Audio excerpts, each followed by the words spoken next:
বাংলাদেশের মাটিতে জন্ম নিয়ে ধন্য হলাম চিরধন্য। আমি জীবন দিতে পারি তাই তো এই দেশের মাটির জন্য। বাংলাদেশের মাটিতে জন্ম নিয়ে ধন্য হলাম চিরধন্য। শাহ মখদুম শাহ জালালের দিন কায়েমের এই দেশ, কবি ফররুখের কবিতা গানে মিশে আছে আমার এই দেশ। শাহ মখদুম শাহ জালালের দিন কায়েমের এই দেশ, কবি ফররুখের কবিতা গানে মিশে আছে আমার এই দেশ। এই দেশটাকে তাই হতে দেব না বর্গীর হাতে কোনো পণ্য। বাংলাদেশের মাটিতে জন্ম নিয়ে ধন্য হলাম চিরধন্য। আমি জীবন দিতে পারি তাই তো এই দেশের মাটির জন্য। বাংলাদেশের মাটিতে জন্ম নিয়ে ধন্য হলাম চিরধন্য। তিতুমীর শরীয়তুল্লাহর রক্তে ভেজানো এই দেশ, লাখো কোটি মুমিনের দীপ্ত চেতনায় মিশে আছে আমার এই দেশ। তিতুমীর শরীয়তুল্লাহর রক্তে ভেজানো এই দেশ, লাখো কোটি মুমিনের দীপ্ত চেতনায় মিশে আছে আমার এই দেশ। এই দেশটাকে তাই হতে দেব না বর্গীর হাতে কোনো পণ্য। বাংলাদেশের মাটিতে জন্ম নিয়ে ধন্য হলাম চিরধন্য। আমি জীবন দিতে পারি তাই তো এই দেশের মাটির জন্য। বাংলাদেশের মাটিতে জন্ম নিয়ে ধন্য হলাম চিরধন্য। তুমি আছো হৃদয়ের গভীরে, ভুলব তোমায় বলো কি করে। তুমি আছো হৃদয়ের গভীরে, ভুলব তোমায় বলো কি করে। দেখি নাই তোমারে কোনদিন, তবু আছো স্মরণে অমলিন। দেখি নাই তোমারে কোনদিন, কোনদিন কোনদিন কোনদিন দেখি নাই তোমারে কোনদিন, তবু আছো স্মরণে অমলিন। প্রেমের ভুবনে তোমারি বিরহ ব্যথায় নিশীতের শেফালিরা ঝরে।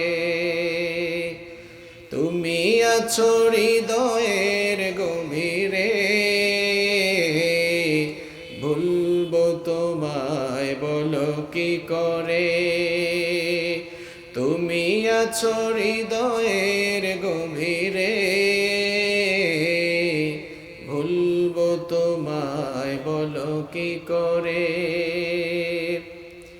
তোমায় ভুলে যদি যাই গো কভু সে হবে আমারই পরাজয়। আমার সকল আশার আলো ও বেলায় হারিয়ে যাবে হায়, ও বেলায় হারিয়ে যাবে হায়। যতবার তোমারে খুঁজেছি, কোরআনের পথ তো বুঝেছি। যতবার তোমারে খুঁজেছি, খুঁজেছি খুঁজেছি খুঁজেছি, যতবার তোমারে খুঁজেছি, কোরআনের পথ তো বুঝেছি। নিজেকে চিনেছি, হে রাসূল নবীজি তোমার পাঠানো ঠিকানা পরে। তুমি আছো হৃদয়ের গভীরে, ভুলবো তোমায় বলো কি করে। তুমি আছো হৃদয়ের গভীরে, ভুলবো তোমায় বলো কি করে। বাংলাদেশের বাণিজ্যিক রাজধানী চট্টগ্রাম জেলার ঐতিহ্যবাহী বাঁশখালী উপজেলার কাথারিয়া শাহ আব্দুল জব্বার রহমতুল্লাহ আলাইহে স্মৃতি সংসদের উদ্যোগায় মহান বিজয় দিবস উপলক্ষে পবিত্র মিলাদুন নবী ও সিরাতুন নবী সাল্লাল্লাহু আলাইহি ওয়াসাল্লাম মাহফিলের সম্মানিত ভাইয়েরা, 16ই ডিসেম্বর এটি আমাদের দেশের মহান বিজয় দিবস। এই দিনে 1971 সালের এই দিনে পাকিস্তানি শোষকদের কাছ থেকে আল্লাহর দয়া এবং আমাদের দেশের অসংখ্য শহীদদের আত্মত্যাগের বিনিময়ে এই স্বাধীন ভূখণ্ড আমরা লাভ করেছিলাম, আলহামদুলিল্লাহ। কোরআনের এই মাহফিল থেকে আমরা দোয়া করছি, আমাদের এই দেশের স্বাধীনতার জন্য যারা নিজেদের জীবনকে উৎসর্গ করেছেন, আল্লাহ তাআলা তুমি তাদের প্রত্যেকের কবরকে জান্নাতের বাগান বানিয়ে দাও। আমাদের এই প্রাণপ্রিয় মাতৃভূমিকে আল্লাহ তাআলা আপনি সকল প্রকার দেশি এবং বিদেশি ষড়যন্ত্র থেকে হেফাজত করুন। বিজয় দিবস আসলে আমরা কিছু পজিটিভ কর্মসূচি দেখি, কিছু নেগেটিভ কর্মসূচি দেখি। আপনাদের কাথারিয়া এলাকার ভাইয়েরা বিজয় দিবস উপলক্ষে এই এলাকার ইয়াং ছেলেপেলেরা চাইলে তো একটা কনসার্টের আয়োজন করতে পারতো কিনা? বিজয় দিবস উপলক্ষে নাচ গানের আয়োজন করতে পারত, কিন্তু এই দেশের স্বাধীনতার জন্য যারা জীবন দিয়েছেন, এই দেশের স্বাধীনতা অর্জনের জন্য নিজের জীবনকে বিলীন যারা করে দিয়েছেন, আজকের বিজয় দিবসে তাদের রূহের মাগফিরাত কামনায় এই এলাকার যুবক আর তরুণ ছেলেরা কোরআনের মাহফিল আয়োজন করে তাদের মাগফিরাতের আয়োজন করল। নিঃসন্দেহে এই এলাকার যুবক তরুণ ছোট বড় সকলেই এই দেশের স্বাধীনতাকামী মানুষ এবং এই দেশের স্বাধীনতা, সার্বভৌমত্ব এবং শুহাদায়ে কেরামকে তারা অত্যন্ত ভালোবাসেন, ঠিক কিনা? আপনি যদি কাউকে ভালোবাসেন, আপনি কি তার অকল্যাণ চাইবেন? কথা কন না কেন আপনারা? আপনি যদি কাউকে ভালোবাসেন, আপনি তার অকল্যাণ চাইবেন? এই দেশের স্বাধীনতার জন্য যারা জীবন দিলেন, আমরা তাদের কাছে ঋণী। তাদের ঋণ আমরা কখনো শোধ করতে পারবো না।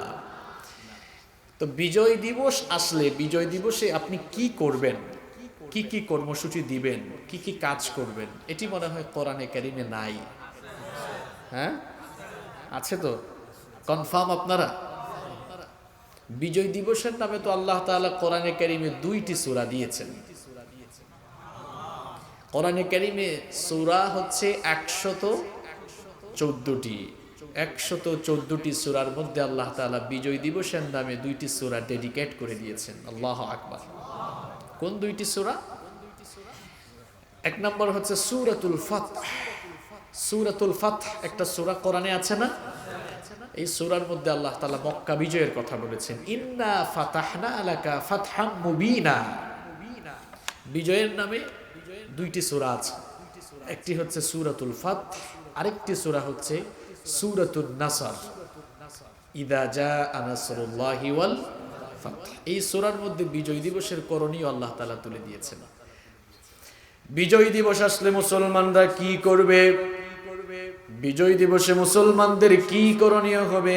সূরাতুন নাসরের মধ্যে আল্লাহ তাআলা সেই কর্মসূচিগুলো সুন্দর করে তুলে দিয়েছেন।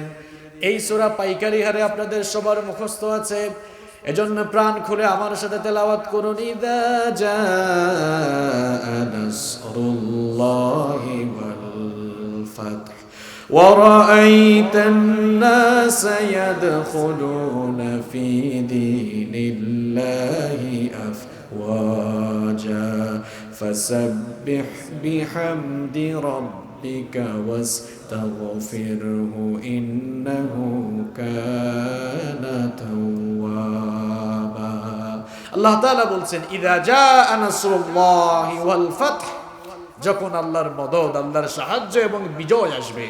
ওয়ারাআইতান নাসা ইয়াদখুলুনা ফি দীনিল্লাহি আফওয়াজা, আপনি দেখবেন মানুষেরা দলে দলে ইসলামের সুশীতল ছায়াতলে এসে আশ্রয় গ্রহণ করছে। ফাসাব্বিহ বিহামদি রাব্বিকা ওয়াস্তাগফির, আর যখনই আল্লাহর বিজয় চলে আসবে তখন আপনি কি করবেন? ফাসাব্বিহ, আপনি তাসবিহ পাঠ করবেন। বিহামদি রাব্বিকা, আপনার রবের প্রশংসা করবেন, আপনার রবের প্রশংসা সহ তাসবিহ পাঠ করবেন। ওয়াস্তাগফির, এবং ইস্তিগফার করবেন। ইন্নাহু কানা তাওয়াবা, নিশ্চয়ই তিনি হচ্ছেন তাওবা কবুলকারী। এই সূরা থেকে বিজয় দিবসে আমাদের 3টি করণীয় আমরা খুঁজে পাই। প্রথমত হচ্ছে বিজয়ের জন্য কার কাছে শুকরিয়া জানানো? সবাই তো বললেন না, কার কাছে শুকরিয়া জানানো? আমাদের দেশের মুক্তিযোদ্ধারা নিজের জীবন বাজি রেখে মুক্তিযুদ্ধ করেছেন, কিন্তু তাদেরকে যুদ্ধ করার তৌফিক এবং বিজয় ছিনিয়ে আনার জন্য মদদ দিয়েছেন কে? এজন্য এই বিজয়ের দিন আসলে সবার আগে যে কাজটি করতে হবে, 1 নম্বর আল্লাহ তাআলার শুকরিয়া জানাতে হবে। আল্লাহ তাআলা আপনি আমাদেরকে বিজয় দিয়েছেন, আলহামদুলিল্লাহ, প্রশংসা করব কার? 2 নম্বর, বিজয় দিবসে আমাদের 2 নম্বর কি করণীয় হবে? আল্লাহ তাআলা বলছেন ওয়াস্তাগফির, ইস্তিগফার করো, ক্ষমা প্রার্থনা করো। আমাদের মুক্তিযোদ্ধা, বীর মুক্তিযোদ্ধা যারা জীবন বাজি রেখে যুদ্ধ করে জীবন বিলিয়ে দিয়েছেন, এই বিজয় দিবস আসলে পরে আপনি যদি সত্যিকার অর্থেই মুক্তিযোদ্ধা কিংবা শহীদদেরকে ভালোবাসেন, আপনি নাচ গান কনসার্টের আয়োজন না করে তাদের জন্য দোয়া মাহফিলের ব্যবস্থা করবেন। কিন্তু আমরা করিটা কি? বিজয় দিবস আসলে দেখা যায় মাইক লাগিয়ে রাত 12টা থেকেই গান বাজনা শুরু হয়ে যায়, কনসার্ট আয়োজন হয়, নাচ গান হয়। প্রিয় ভাইয়েরা, যারা এই দেশের জন্য জীবন দিলেন, যাদের কারণে আপনি স্বাধীন ভূখণ্ড পেলেন, আপনি তাদের সাথে এত বেঈমানি করছেন, এত নাফরমানি করছেন, যাদের আত্মত্যাগের কারণে স্বাধীন ভূখণ্ডে আপনি স্বাধীনভাবে কথা বলতে পারেন, স্বাধীনভাবে চলতে পারেন, অন্ততপক্ষে স্বাধীনভাবে তো আপনি থাকতে পারছেন। যাদের কারণে আপনি এই প্রিয় মাতৃভূমি পেলেন, আপনি তাদের জন্য দোয়া না করে নাচ গান কনসার্টের আয়োজন করলেন। নাচ গান কনসার্টের আয়োজন করলে শহীদদের কবরের আযাব কি মাফ হবে? কথা কন না কেন, মাফ হবে? আবার গান বাজায়ও কি?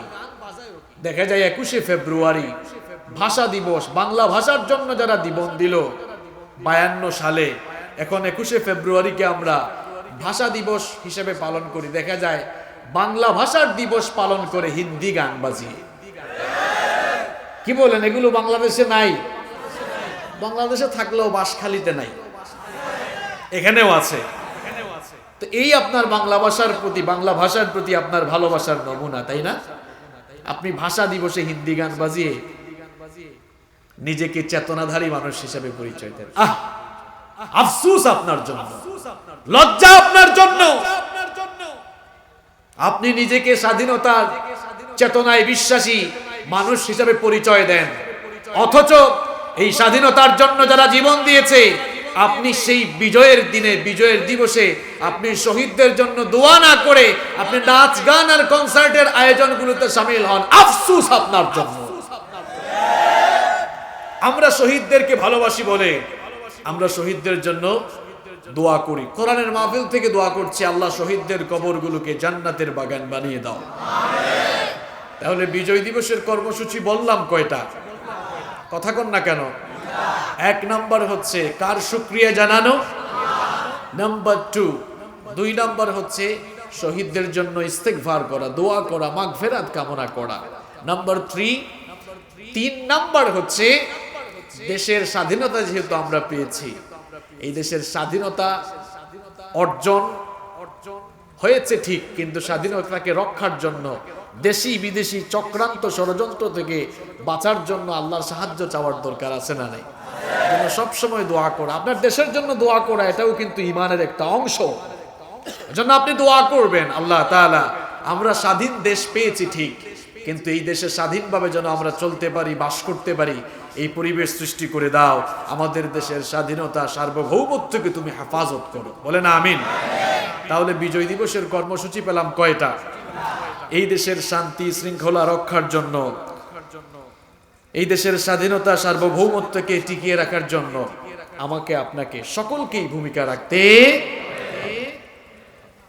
এই জমিনকে উলামায়ে কেরাম পীর মাশায়েখরা সাজিয়েছেন। এই দেশে তিতুমীর শরীয়তুল্লাহ রক্ত ঝরেছে, ঠিক কি না? সুতরাং এই পবিত্র মাটিকে অপবিত্র যেন কেউ করতে না পারে, সেজন্য আমাকে আপনাকে সজাগ দৃষ্টি রাখতে হবে। এই দেশের ইসলাম মুসলমানদের ক্ষতি সাধন কেউ যেন করতে না পারে, সেজন্য প্রত্যেকটি মুসলমানকে ভূমিকা রাখতে। বাংলাদেশের মাটিতে জন্ম নিয়ে ধন্য হলাম চিরধন্য, আমি জীবন দিতে পারি তাই তো এই দেশের মাটির জন্য।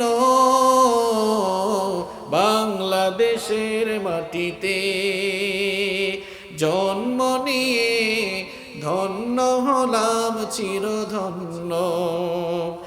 শাহ মখদুম শাহ জালালের দিন কায়েমের এই দেশ, কবি ফররুখের কবিতা গানে মিশে আছে আমার এই দেশ। শাহ মখদুম শাহ জালালের দিন কায়েমের এই দেশ, কবি ফররুখের কবিতা গানে মিশে আছে আমার এই দেশ। এই দেশটাকে তাই হতে দেব না বর্গীর হাতে কোনো পণ্য। বাংলাদেশের মাটিতে জন্ম নিয়ে ধন্য হলাম চিরধন্য, আমি জীবন দিতে পারি তাই তো এই দেশের মাটির জন্য। বাংলাদেশের মাটিতে জন্ম নিয়ে ধন্য হলাম চিরধন্য। তিতুমীর শরীয়তুল্লাহর রক্তে ভেজানো এই দেশ, লাখো কোটি মুমিনের দীপ্ত চেতনায় মিশে আছে আমার এই দেশ। তিতুমীর শরীয়তুল্লাহর রক্তে ভেজানো এই দেশ, লাখো কোটি মুমিনের দীপ্ত চেতনায় মিশে আছে আমার এই দেশ। এই দেশটাকে তাই হতে দেব না বর্গীর হাতে কোনো পণ্য। বাংলাদেশের মাটিতে জন্ম নিয়ে ধন্য হলাম চিরধন্য। আমি জীবন দিতে পারি তাই তো এই দেশের মাটির জন্য।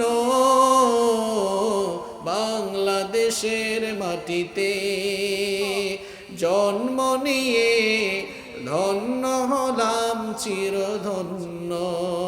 পড়েন আলহামদুলিল্লাহ। আল্লাহ তাআলা আমাদের প্রাণপ্রিয় এই মাতৃভূমিকে তুমি হেফাজত করো, বলেন আমিন। সম্মানিত ভাইরা, কষ্ট হচ্ছে আপনাদের? আপনাদের আজকের এই মাহফিল হচ্ছে এবং সিরাতুন নবী সাল্লাল্লাহু আলাইহি ওয়াসাল্লাম। আমাদের দেশে মিলাদ সিরাত নিয়ে তর্ক বিতর্ক আছে। আসলে তর্ক বিতর্কের কোনো কারণে নাই। মিলাদ যার, সিরাত তার, সিরাত যার, মিলাদও। কোনো ঝামেলা আছে? আমার কথা বুঝতে পেরেছেন আপনারা? মিলাদ যার, সিরাতও, সিরাত যার, মিলাদও। সম্মানিত ভাইয়েরা, রাসূল করিম সাল্লাল্লাহু আলাইহি ওয়াসাল্লাম তিনি হচ্ছেন এই দুনিয়ার সর্বশ্রেষ্ঠ মানুষ। সুবহানাল্লাহ পড়বেন না? তার স্পেশালিটি, তার ডিগনিটি এত বেশি, আল্লাহ তাআলার পরেই হচ্ছে তার মর্যাদা। সুবহানাল্লাহ।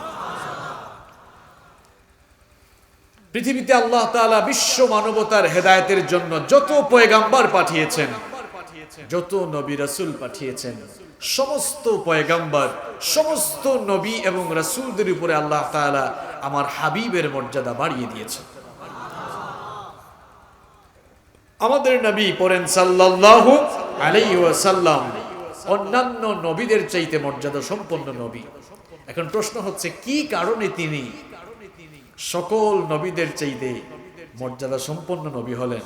এর কিছু রিজন রয়েছে, এর কিছু কারণ রয়েছে। কারণ হচ্ছে আল্লাহ তাআলা তার প্রিয় হাবিবকে এমন কিছু স্পেশালিটি, এমন কিছু ডিগনিটি দিয়েছেন। আল্লাহ তাআলা তার প্রিয় হাবিবকে এমন কিছু ক্যারেক্টারিস্টিক দিয়েছেন, এমন কিছু বৈশিষ্ট্য তাকে দিয়েছেন, যেই বৈশিষ্ট্যগুলো আল্লাহ তাআলা দুনিয়ার অন্য কোনো পয়গাম্বার, অন্য কোনো নবী এবং রাসূলকে দেন নাই। এর মধ্য থেকে 10টি বৈশিষ্ট্য আমি আপনাদের সামনে এখন তুলে ধরব। কয়টা? রাসূল করিম সাল্লাল্লাহু আলাইহি ওয়াসাল্লামকে আল্লাহ তাআলা যে সকল বৈশিষ্ট্যগুলো দিয়েছেন, যে সকল বৈশিষ্ট্যের কারণে তিনি অন্যান্য নবীদের চেয়ে শ্রেষ্ঠত্ব লাভ করেছেন, সেই সকল বৈশিষ্ট্যগুলো থেকে 10টি বৈশিষ্ট্য আপনাদের সামনে তুলে ধরবো ইনশাআল্লাহ। মুখস্থ করতে হবে আপনাদেরকে। নাম্বার 1, 1 নাম্বার হচ্ছে পৃথিবীর সমস্ত নবীকে আল্লাহ তাআলা আঞ্চলিক নবী বানিয়েছেন, আর আমাদের নবীকে আল্লাহ তাআলা ইন্টারন্যাশনাল, আন্তর্জাতিক নবী বানিয়েছেন। এই পৃথিবীতে আল্লাহ রাব্বুল আলামিন বিশ্ব মানবতার হেদায়েতের জন্য যত নবী আর যত রাসূল পাঠিয়েছেন, সমস্ত নবী আর রাসূলদেরকে আল্লাহ তাআলা আঞ্চলিক নবী বানিয়েছেন। কোন কোন নবীকে আল্লাহ তাআলা তার বংশের নবী বানিয়েছেন, কোন কোন নবীকে আল্লাহ তাআলা তার এলাকার নবী বানিয়েছেন, কোন কোন নবীকে আল্লাহ তাআলা তার ওই সমাজের নবী বানিয়েছেন। যেমন কোরআনে কারীমের মধ্যে আল্লাহ তাআলা বিভিন্ন নবীর ব্যাপারে বলছেন।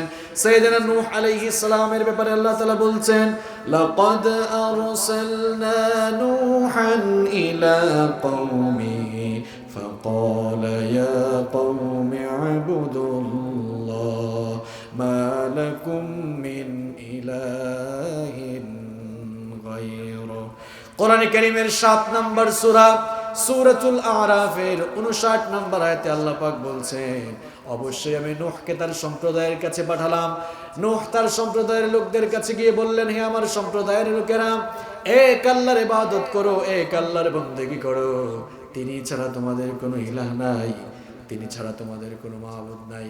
সাইয়েদনা নূহ আলাইহিস সালামকে আল্লাহ তাআলা তার নিজের কওম, নিজের সম্প্রদায়ের নবী বানিয়ে পাঠিয়েছেন। আবার সাইয়েদনা হুদ আলাইহিস সালামকে আল্লাহ পাক আদ জাতির নবী বানিয়েছেন। সাইয়েদনা সালেহ আলাইহিস সালামকে আল্লাহ তাআলা সামুদ জাতির নবী বানিয়েছেন। সাইয়েদনা শুআইব আলাইহিস সালামকে আল্লাহ তাআলা মাদিয়ানবাসীর নবী বানিয়েছেন।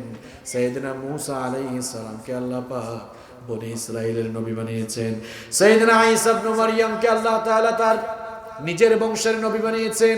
ইব্রাহিম আলাইহিস সালামকে আল্লাহ তাআলা তার কওমের নবী বানিয়েছেন। এখন আপনাদের কাছে আমার প্রশ্ন হলো, আমাদের নবী সাল্লাল্লাহু আলাইহি ওয়াসাল্লামকে কি আল্লাহ তাআলা শুধুমাত্র কুরাইশ বংশের নবী বানিয়েছেন নাকি? আমাদের নবীকে কি আল্লাহ তাআলা শুধু মক্কাবাসীর নবী বানিয়েছেন নাকি? আমাদের নবীকে কি আল্লাহ তাআলা শুধুমাত্র সৌদি আরবের নবী বানিয়েছেন নাকি? আমাদের নবীকে কি আল্লাহ তাআলা শুধুমাত্র মুসলমানদের নবী বানিয়েছেন নাকি? অন্যান্য নবীদেরকে আল্লাহ তাআলা আঞ্চলিক নবী বানালেন, বংশের নবী বানালেন, গোত্রের নবী বানালেন।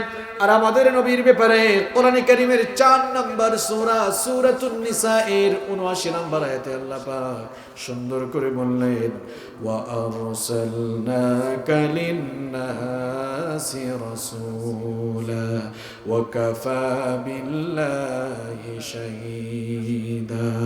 আল্লাহ পাক বলেন, অন্যান্য সকল নবীদেরকে আমি গোত্রের নবী, বংশের নবী, এলাকার নবী, আঞ্চলিক নবী বানিয়েছি। আর গো আমার হাবিব, আপনাকে আমি গোটা দুনিয়ার সমগ্র মানবতার জন্য বিশ্ব নবী বানিয়ে প্রেরণ করেছি। অন্যান্য সকল নবীরা হচ্ছেন আঞ্চলিক নবী, আর আমাদের নবী হচ্ছেন গোটা জাহানের জন্য প্রেরিত বিশ্ব নবী। সুবহানাল্লাহ। তাহলে আমাদের নবী অন্যান্য নবীদের চাইতে দামি যে সকল দিক থেকে, তার 1 নম্বর পয়েন্ট বললাম, সমস্ত নবীরা আঞ্চলিক নবী, আর আমাদের নবী কি নবী? বিশ্ব নবী। নাম্বার 2 নম্বর হচ্ছে আল্লাহ তাআলা পৃথিবীতে যত নবী রাসূল পাঠিয়েছেন, সমস্ত নবী এবং রাসূলকে আল্লাহ তাআলা যখন ডাকার দরকার হয়েছে, সম্বোধন করার দরকার হয়েছে, সকল নবীদেরকে নাম ধরে ধরে ডেকেছেন।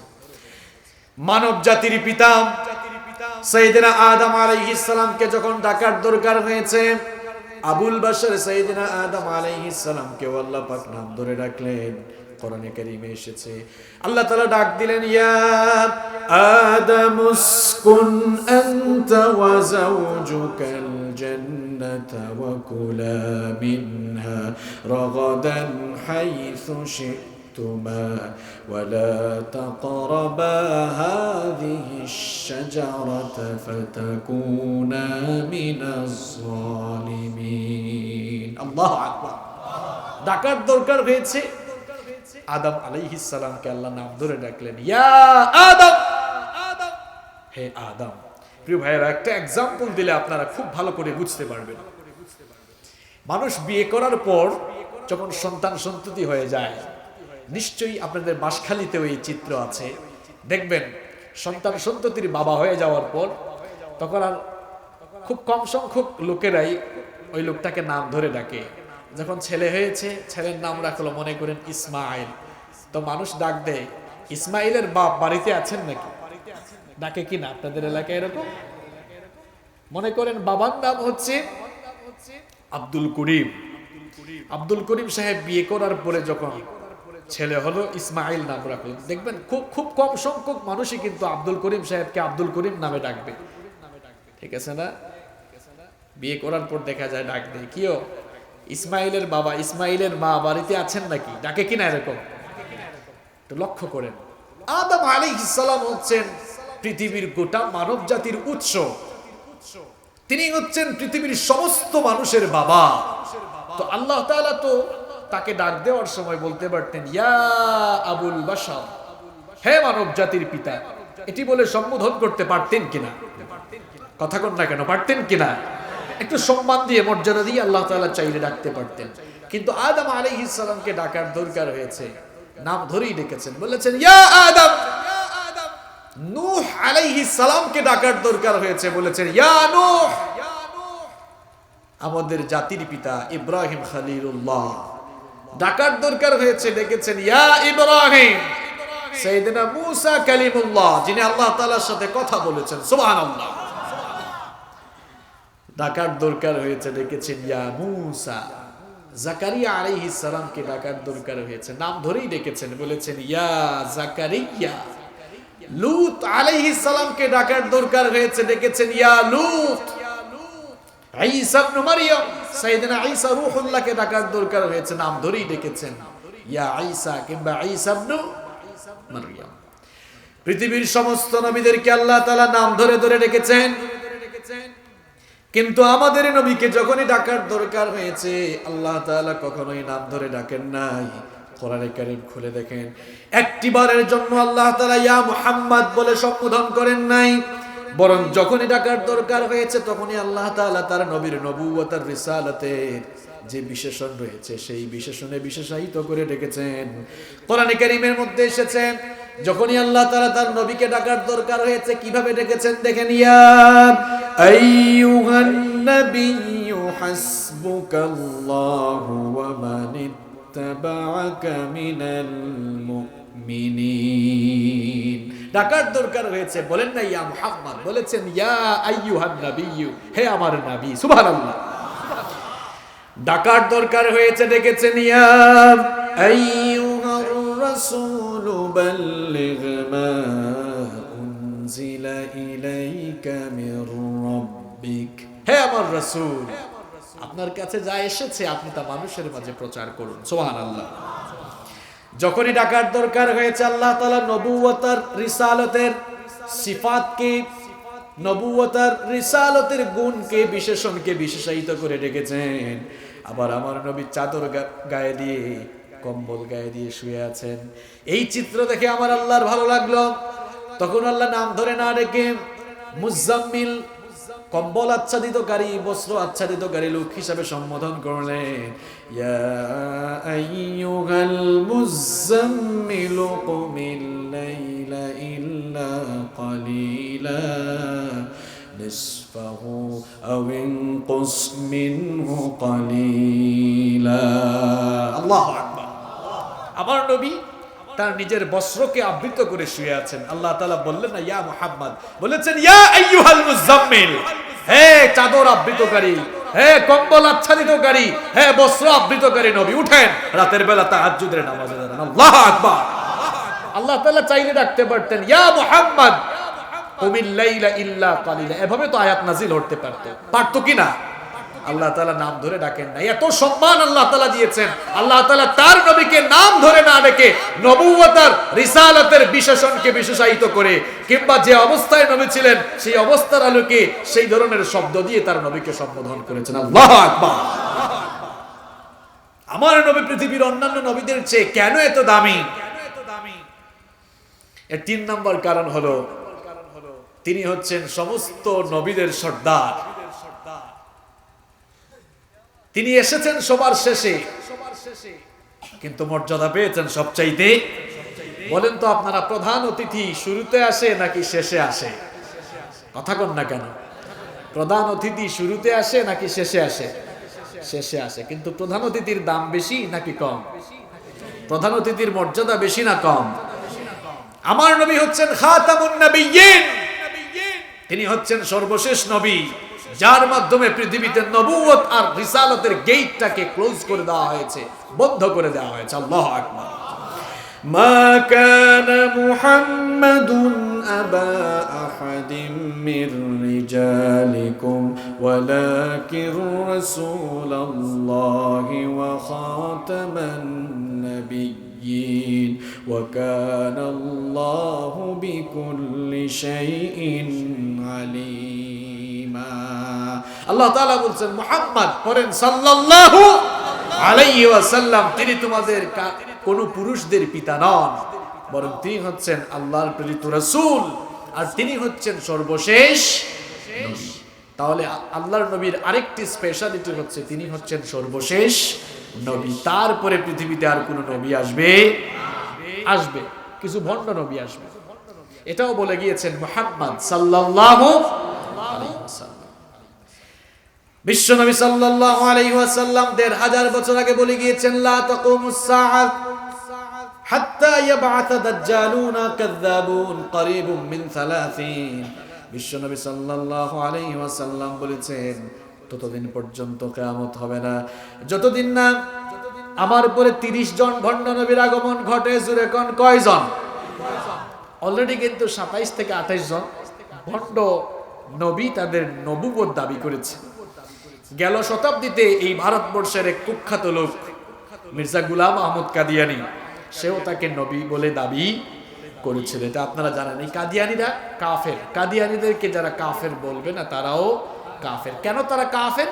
কারণ তারা আমাদের নবী মুহাম্মদ সাল্লাল্লাহু আলাইহি ওয়াসাল্লামকে সর্বশেষ নবী হিসাবে স্বীকার করে বিশ্ব নবীর পরে অনেকেই নবুয়তি দাবি করেছিল। মুসাইলামাতুল কাযযাব তাদের মধ্যে অন্যতম একজন ছিল। তো মুসাইলামা যখন তাকে নবী বলা শুরু করলো, লোকেরা তখন বলল, আচ্ছা মুসাইলামা, তুমি যে তোমাকে নবী বলা শুরু করেছো, নবী বলে দাবি করছো, তো তোমার কাছে কি জিবরিলের দেখা সাক্ষাৎ হয় না? তোমার সাথে কি জিবরিলের কোনো সাক্ষাৎ কিংবা কথোপকথন, কোনো কনভারসেশন হয় না? তোমার কাছে কি জিবরিল কোনো সূরা নিয়ে আগমন করেন না? মুহাম্মদ পড়েন সাল্লাল্লাহু আলাইহি ওয়াসাল্লাম, তার সাথে তো জিবরিলের প্রায় দেখা হয়, সূরা নিয়ে আসেন, আয়াতও নাজিল হয়। তোমার কাছে কি কোনো সূরা বা আয়াত নাজিল হয় না? মুসাইলামা তখন কায়দা করে জবাব দিল, দেখো ভাই, আমি মাত্র নবী হয়েছি, নতুন নবী হয়েছি, আমার কাছেও জিবরিল আসবে, আমার কাছেও সূরা বা আয়াত নাজিল হবে, একটু টাইম দাও, কারণ আমি তো নতুন নবী হয়েছি। নাউযুবিল্লাহি মিন যালিক। কিছুদিন যাওয়ার পর মুসাইলামা লোকজনকে ডেকে বলল, লোকেরা শোনো, গতকাল রাতেই আমার কাছে জিবরিল এসেছিল। তো লোকেরা বলল, আচ্ছা তাই? তো জিবরিল কি তোমার কাছে কোনো সূরা নিয়ে এসেছেন নাকি? বলে হ্যাঁ। লোকেরা জানতে চাইলো, তো তোমার উপরে কোন সূরা নাজিল হয়েছে? বলে আমার উপরে সূরাতুল ফিল নাজিল হয়েছে।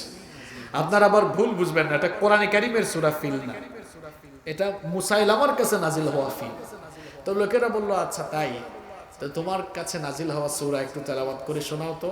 মুসাইলামা আবার তেলাওয়াত শুরু করেছে, আল ফিল মাল ফিল ওয়ামা আদরাকা মাল ফিল লাহু যানাবু ওয়াবিল ওয়া লাহু খুরতুমুন তাওয়িল।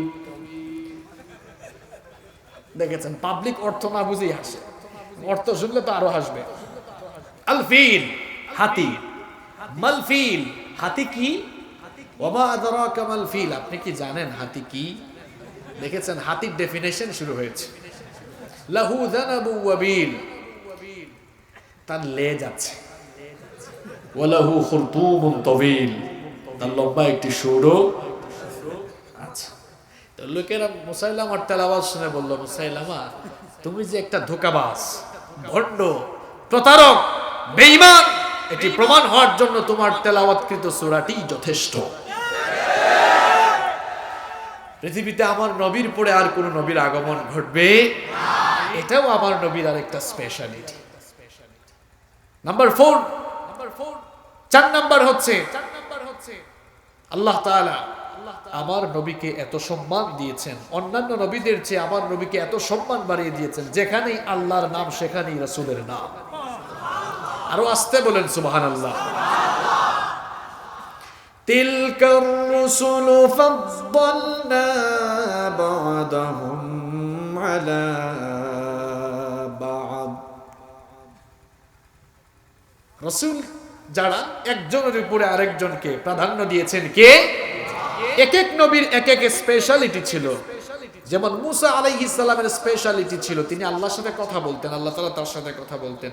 আবার বগলের নিচে হাত রেখে বের করলে হাত এত শুভ্র হতো, এত আলোকোজ্জ্বল হতো, মনে হতো যেন তার সূর্যের আলোর মতো ঝলমল করছে। আবার মুসা আলাইহিস সালামকে আল্লাহ তাআলা স্পেশালিটি দিয়েছেন, মুআজিজা দিয়েছেন, হাতের লাঠি পড়ে গেলে কি হয়ে যেত। সাইয়েদনা সুলাইমান আলাইহিস সালাম পাখিদের ভাষা বুঝতেন, জিনদের ভাষা বুঝতেন, বাতাস তার হুকুম মানত। দাউদ আলাইহিস সালামকে আল্লাহ তাআলা সবচেয়ে সুন্দর ভয়েস দিয়েছেন, কণ্ঠস্বর দিয়েছেন। এক এক নবীকে আল্লাহ তাআলা এক এক স্পেশালিটি দিয়েছেন। আর আমার নবীকে আল্লাহ তাআলা এত শ্রেষ্ঠত্ব দিয়েছেন, আল্লাহ তাআলা বলছেন ওয়া রাফা'না লাকা যিকরাক, আমি আপনার মর্যাদাকে এত সমুন্নত করে দিয়েছি।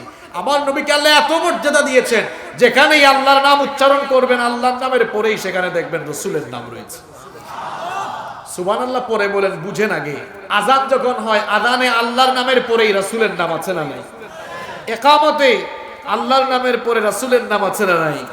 নামাজে আল্লাহর জিকির আমরা সবচেয়ে বেশি করি, আল্লাহর গুণগানও আমরা গাই, কিন্তু সেখানেও নবীর উপরে দুরূদ আছে না নাই? আমার আল্লাহ তাআলা বলেন, নবী আপনাকে এত মর্যাদা দিয়েছি, এত সম্মানিত করেছি, যেখানে আমার নাম থাকবে কিয়ামত পর্যন্ত সেখানে আমার নামের সাথে আপনার নামও থাকবে। তাহলে পৃথিবীর অন্যান্য নবীর চেয়ে আমার নবীর মর্যাদা কম না বেশি?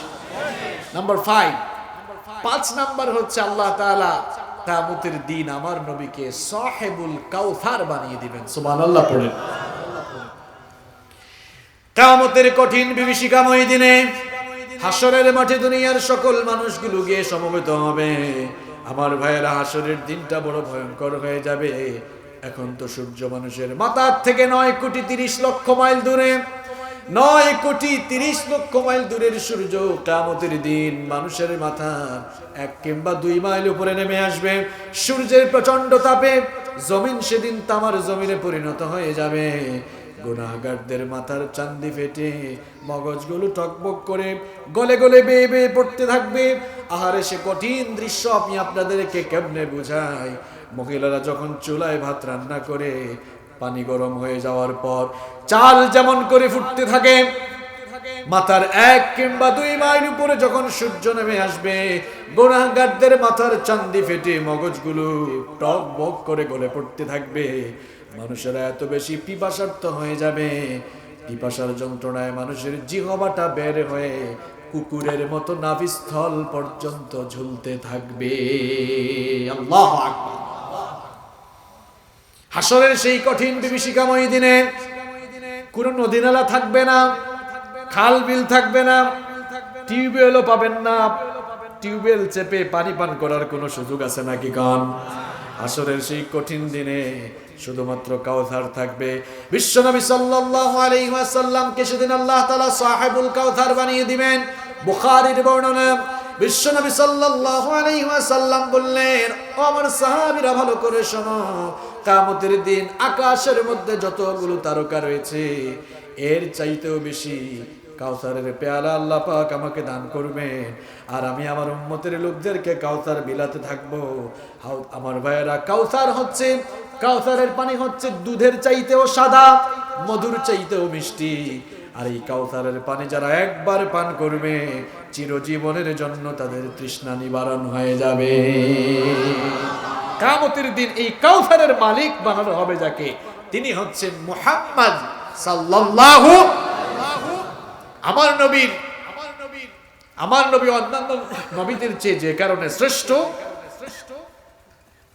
তার শ্রেষ্ঠত্বের 6 নম্বর দিক হলো আমার নবীকে আল্লাহ তাআলা কিয়ামতের দিন সুপারিশকারী বানাবেন, যার সুপারিশ ছাড়া কিয়ামতের দিন আল্লাহ তাআলা বিচারই শুরু করবেন না। আল্লাহু আকবার। কত পাওয়ারফুল নবী, যার মুখ থেকে আবেদন বের না হলে আল্লাহ তাআলা কিয়ামতে বিচার কাজ শুরু করবেন না। আল্লাহু আকবার। কিয়ামতের দিন খুব ভয়ঙ্কর হয়ে যাবে। বিচারের দিনটা কত বেশি লম্বা হবে শুনেন। 50,000 সানাতিন মিম্মা তাউদ্দুন। দুনিয়ায় যে মানুষেরা হিসাব করে, দুনিয়ার হিসেব অনুযায়ী বিচারের দিনটা 50,000 বছর লম্বা হয়ে যাবে। কত বছর? সবাই বলেন কত বছর? 50,000 বছর। হাসরের সেই কঠিন দিনে দাঁড়িয়ে থাকতে থাকতে মানুষেরা দিশেহারা হয়ে যাবে, হয়রান হয়ে যাবে। মানুষেরা এবার পৃথিবীর প্রথম মানুষ এবং প্রথম নবী আবুল বাশার সাইয়েদনা আদম আলাইহিস সালামের কাছে ছুটে যাবে। সাইয়েদনা আদম আলাইহিস সালামের কাছে গিয়ে আবেদন করবে, ওগো আমাদের বাবা আদম, আল্লাহ তাআলা আপনাকে তার নিজের হাতে বানিয়েছেন, আল্লাহ তাআলা নিজেই আপনার ভেতরে রূহ ফুঁকে দিয়েছেন। হাসরের এই কঠিন দিনে দাঁড়িয়ে থাকতে থাকতে আমাদের আর সহ্য হয় না। আল্লাহর কাছে একটি অ্যাপ্লিকেশন করেন, আল্লাহ তাআলা যেন বিচারের কাজটা শুরু করে দেন।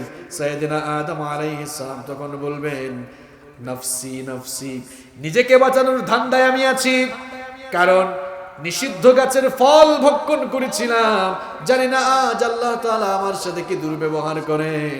নিজের সেই চিন্তায় নিজেই পেরেশান আছি, আমি পারবো না। চলে যাও নূহ আলাইহিস সালামের কাছে। লোকেরা আবার সাইয়েদনা নূহ আলাইহিস সালামের কাছে যাবে, গিয়ে দেখবে তিনিও নফসি নফসি জপছেন। তিনি তখন বলবেন, আমার কাছে এসেও কোনো লাভ নাই, কারণ আমি আমার কওমের জন্য বদদুয়া করেছিলাম, জানি না আজ আল্লাহ পাক আমার সাথে কি দুর্ব্যবহার করেন, আমিও পারবো না। চলে যাও জাতির পিতা ইব্রাহিম আলাইহিস সালামের কাছে। লোকেরা সাইয়েদনা ইব্রাহিম আলাইহিস সালামের কাছে যখন যাবে, দেখবে ইব্রাহিম আলাইহিস সালাম তিনিও নফসি নফসি জপছেন। তিনিও অপারগতা পোষণ করে বলবেন, চলে যাও মুসা আলাইহিস সালামের কাছে। লোকেরা আবার সাইয়েদনা মুসা কালিমুল্লাহর কাছে যাবে। সাইয়েদনা মুসা আলাইহিস সালাম তখন বলবেন, আমিও পারবো না, কারণ ফেরাউনের বংশের এক লোককে একটা থাপ্পড় দিয়ে দুনিয়া থেকে বিদায় করেছিলাম, জানি না আজ আমার সাথে আল্লাহ পাক কি দুর্ব্যবহার করেন। চলে যাও ঈসার মহল্লার কাছে। লোকেরা সাইয়েদনা ঈসার মহল্লার কাছে গিয়ে দেখবে তিনিও নাফসি নাফসি জপছেন। লোকেরা বলবে, ওগো আল্লাহর নবী ঈসা, আল্লাহর কাছে অ্যাপ্লিকেশন করেন, বিচারের কাজটা যেন শুরু হয়ে যায়। সাইয়েদনা ঈসা ইবনে মারইয়াম তখন বলবেন, আমিও পারবো না, কারণ খ্রিস্টানরা আমাকে আল্লাহর ছেলে বানিয়েছে, জানি না আজ আল্লাহ পাক আমার সাথে এজন্য কি ব্যবহার করেন। নিজের চিন্তায় নিজেই পেরেশান আছি, এত জায়গায় ঘোরাঘুরি করে কোনো লাভ নাই, একেবারে জায়গা মতো চলে যাও। চলে যাও আখিরি নবী বিশ্ব নবী মুহাম্মদুর রাসূলুল্লাহ সাল্লাল্লাহু আলাইহি ওয়াসাল্লামের কাছে। লোকেরা এবার বিশ্ব নবী সাল্লাল্লাহু আলাইহি ওয়াসাল্লামের কাছে যাবে। বিশ্ব নবী সাল্লাল্লাহু আলাইহি ওয়াসাল্লামকে গিয়ে বলবে, ওগো আল্লাহর নবী, আল্লাহর উপরেই হচ্ছে আপনার মর্যাদা, আজ আপনি আল্লাহর কাছে আবেদন করেন, আল্লাহ তাআলা যেন বিচারের কাজটা শুরু করে দেন। আমার নবী তখন উম্মতি উম্মতি বলে বলে তিনি হাজারি করতে থাকবেন। আর যেখানে অন্যান্য নবীরা কিয়ামতের দিন নাফসি নাফসি বলে নিজেকে বাঁচানোর ধান্দায় থাকবেন, সেই দিন আমার নবী নিজের কথা চিন্তা না করে উম্মতের জন্য আহাজারি করতে থাকবেন। লোকেরা অ্যাপ্লিকেশন করবে। আমার নবী তখন আল্লাহর আরশে আজিমের কাছে গিয়ে, মাকামে মাহমুদের কাছে গিয়ে তিনি তার মাথাটা নত করে দিয়ে সাজদায় পড়ে যাবেন। আল্লাহর রহমতের দরিয়ায় জোশ মারবে। আমার আল্লাহ তখন বলবেন, ইরফা রাসাক, ওগো আমার নবী মাথা উঠান, সালতুতাহু, কি চাইবেন আমার কাছে চান, আমি আপনার চাওয়াগুলোকে পরিপূর্ণ করব। আজ আমি আপনাকে এত মর্যাদা দিলাম, আজ আমি আপনাকে এত পাওয়ার দিলাম, যার জন্য মন চায় তার জন্য সুপারিশ করে আল্লাহর জান্নাতের ভেতরে আপনি দাখিল হয়ে যান। কি পাওয়ারফুল নবী! যেই নবী অ্যাপ্লিকেশন না করলে কিয়ামতের দিন আল্লাহ তাআলা বিচারই শুরু করবেন না। আল্লাহু আকবার! আমার নবী অন্যান্য নবীদের চেয়ে কেন দামি, কেন শ্রেষ্ঠ, এর 7 নাম্বার কারণ আপনাদেরকে বলছি। আমার নবী হচ্ছেন সেই ব্যক্তি, আমার নবী হচ্ছেন তিনি যাকে দিয়ে আল্লাহ তাআলা কিয়ামতের দিন জান্নাতের দরজা খুলে জান্নাত উদ্বোধন করাবেন। আরো আস্তে বলেন সুবহানাল্লাহ। কি পাওয়ারফুল নবী! যেই নবী জান্নাতের তালা না খুললে কেউ জান্নাতে ঢুকতেই পারবে না। এটি আমার কথা নয়, মুসলিম শরীফের বর্ণনা, মুসলিম শরীফের হাদিস। বিশ্বনবী সাল্লাল্লাহু আলাইহি ওয়াসাল্লাম বলেছেন, আতি বাবাল জান্নাতি ইয়াউমাল কিয়ামা, কিয়ামতের দিন আমি যখন জান্নাতের দরজার কাছে আসব, জান্নাতের দরজার কাছে এসে অর্ডার করব, ফাস্তাফতিহ, জান্নাতের গেট খুলে দাও, জান্নাতের দরজা খুলে দাও। যখন আমি এই কথা বলবো, জান্নাতের দরজা খোলার কথা বলার পর জান্নাতের দারওয়ান ফেরেশতা বলবে, মান আনতা, হু আর ইউ, আপনি কে?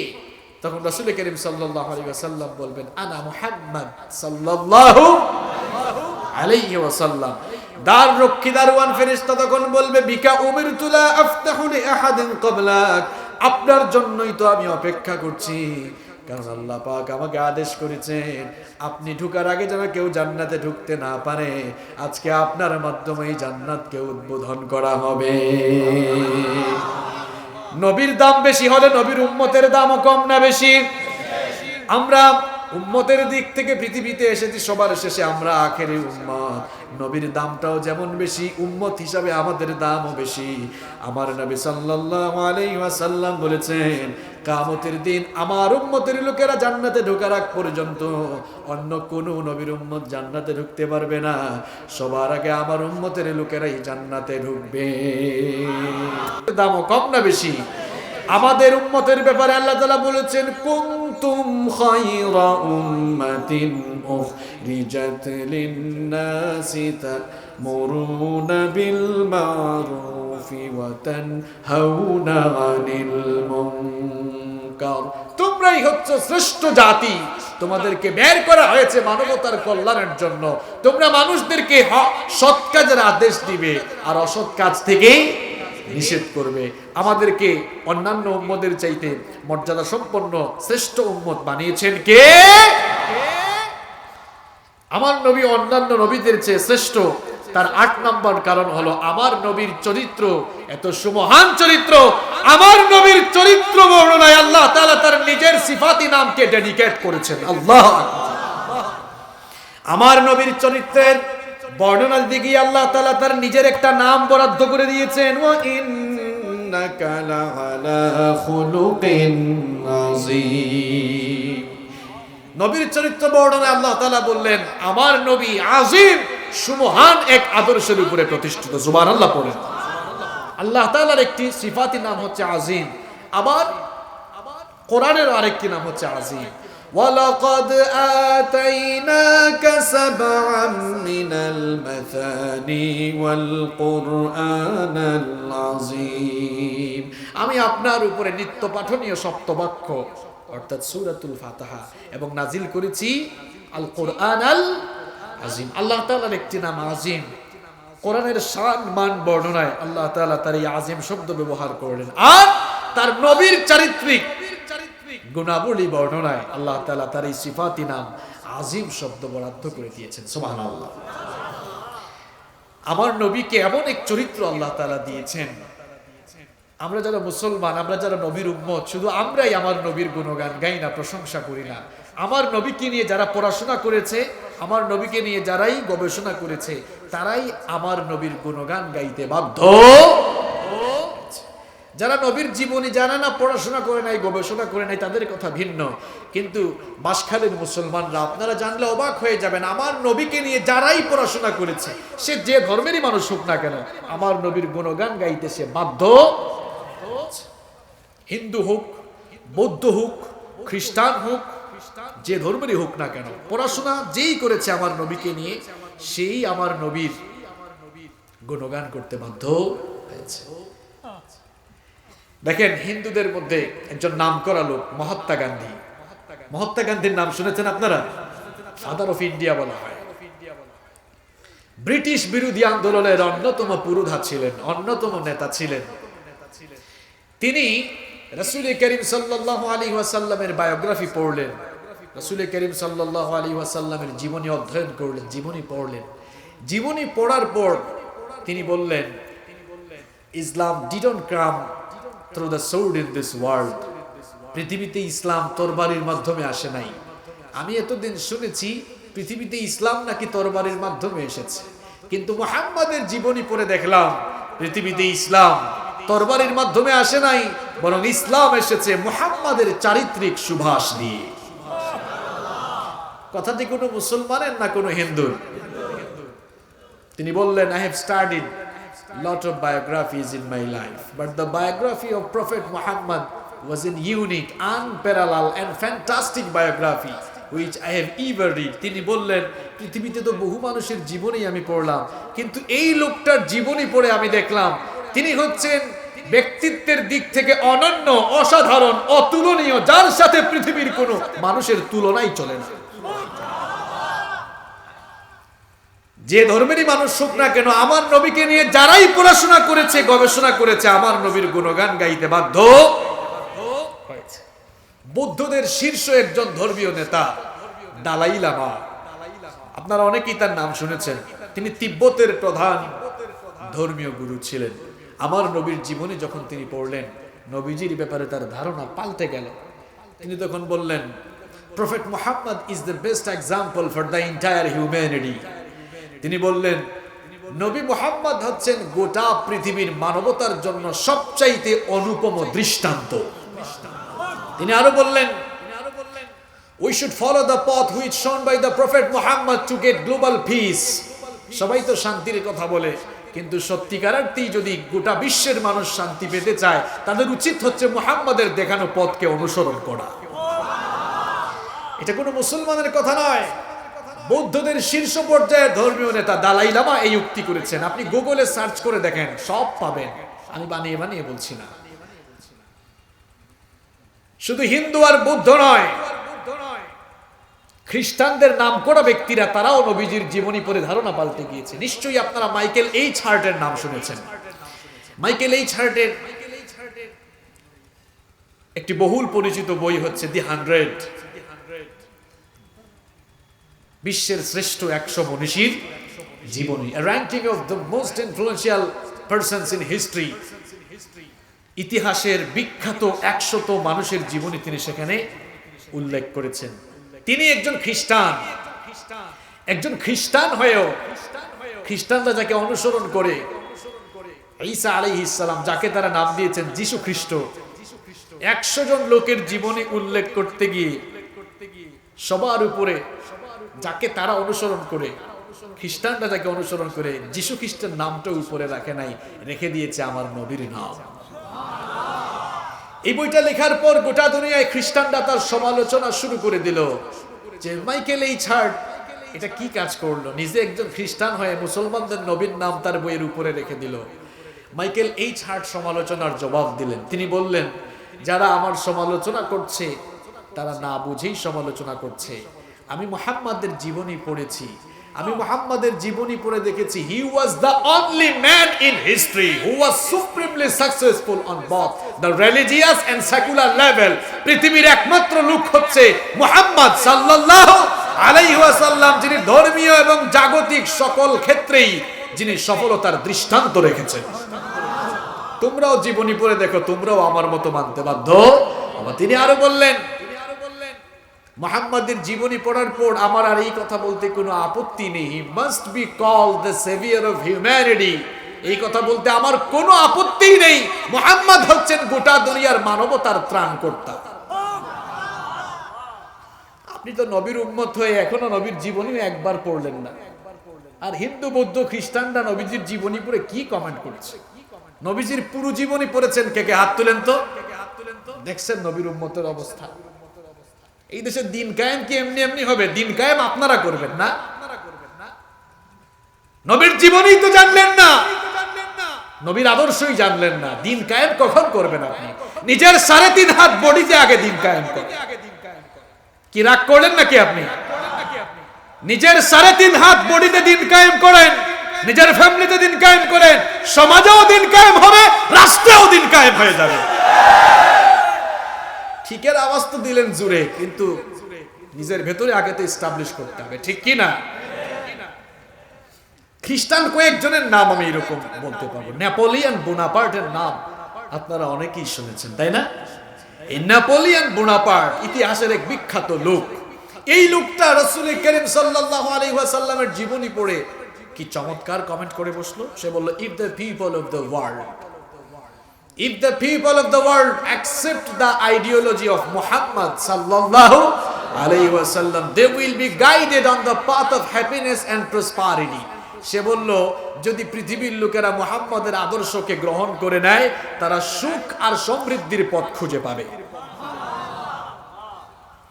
প্রিয় ভাইরা, আমার নবীকে আল্লাহ তাআলা এমন এক ক্যারেক্টার দিয়েছেন, এমন চরিত্র দিয়েছেন, যারাই নবীকে নিয়ে পড়াশোনা করেছে, গবেষণা করেছে, তারাই নবীজির গুণগান গাইতে বাধ্য। আমার দেশের কিছু চুনুপুটি মার্কা নাস্তিক ব্লগার, এরা আমার নবীকে নিয়ে মাঝে মাঝে আজে বাজে কথা বলে, তবে 90% মুসলমানের দেশে এটা কোনোভাবেই মেনে নেওয়া হবে না। এজন্য আমরা বলতে চাই, তোমার ইসলাম ভালো লাগে না, আমাদের কোনো আপত্তি নাই, কিন্তু আমাদের হৃদয়ের স্পন্দন, আমাদের কলিজার টুকরা নবীকে নিয়ে আজে বাজে কথা বলতে পারবা? আমাদের হৃদয়ের স্পন্দন, আমাদের কলিজার টুকরা বিশ্ব নবী মুহাম্মদুর রাসূলুল্লাহ সাল্লাল্লাহু আলাইহি ওয়াসাল্লামকে 90% মুসলমানের দেশে যারাই অপমান করতে চাইবে, যারাই নবীকে নিয়ে আজে বাজে কথা বলতে চাইবে, এদেশের আপামর তাওহীদি জনতা, এদেশের আপামর নবী প্রেমিক তাওহীদি জনতা তাদের জিহ্বাগুলোকে টেনে একেবারে ছিঁড়ে ফেলবে। নবীজির অপমান মুসলমানরা সইতে পারে না।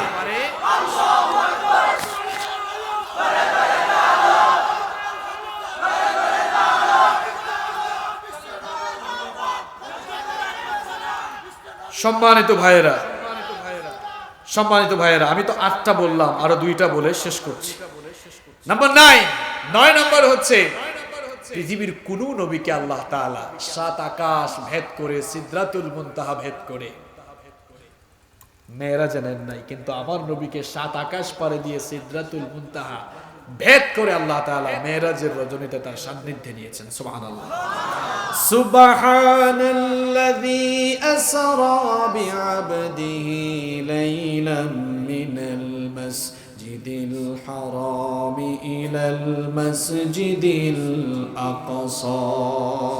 সুমহান বরকতময় সেই সত্তা যিনি তার বান্দাকে ইসরা করিয়েছেন, রাতের বেলা ভ্রমণ করিয়েছেন মসজিদে হারাম থেকে মসজিদে আকসা পর্যন্ত। এতটুকু ছিল ইসরা। আর মসজিদে আকসা থেকে সিদরাতুল মুনতাহা ভেদ করে আল্লাহর সান্নিধ্যে যাওয়া, এটাকে বলা হয় মেরাজ। এটাকে কি বলা হয়? মেরাজ মানে হচ্ছে উর্দালুকে ভ্রমণ করা। তো পৃথিবীর কোন নবীর মেরাজ নসিব হয় নাই, কিন্তু আমার নবীকে মেরাজ নসিব করে অন্যান্য নবীদের চাইতে আমার নবীর দাম বাড়িয়ে দিয়েছেন কে? কয়টা বললাম? মুখস্থ করেছেন তো আপনারা? নাম্বার 10, 10 নম্বর হচ্ছে পৃথিবীতে আল্লাহ তাআলা আদম আলাইহিস সালাম থেকে ঈসা আলাইহিস সালাম পর্যন্ত পৃথিবীতে আল্লাহ তাআলা যত নবী এবং যত রাসূল পাঠিয়েছেন, আল্লাহ তাআলা আমার নবীকে সকল নবী এবং রাসূলদের ইমাম, নেতা বানিয়েছেন। আরো আস্তে বলেন সুবহানাল্লাহ। কিভাবে নেতা বানালেন? মেরাজের রজনীতে যখন মসজিদে হারাম থেকে মসজিদে আকসায় গেলেন, মসজিদে আকসায় যাওয়ার পর বাইতুল মুকাদ্দাসে যাওয়ার পর সমস্ত নবীদেরকে আল্লাহ তাআলা সেখানে একত্রিত করলেন। সাইয়েদনা জিবরিল বললেন, ওগো আল্লাহর নবী, সামনে চলে যান, সমস্ত নবীদের ইমামতি আপনি গ্রহণ করেন। নবীজি সমস্ত নবীদের ইমামতি সেদিন করলেন। সমস্ত নবীদের ইমামতি করার মধ্য দিয়ে তিনি ইমামুল মুরসালিন, সমস্ত নবীদের ইমাম হিসাবে পরিগণিত হয়ে গেলেন। তাহলে আমার নবী অন্যান্য নবীদের চাইতে আমার নবীর দাম কম না বেশি?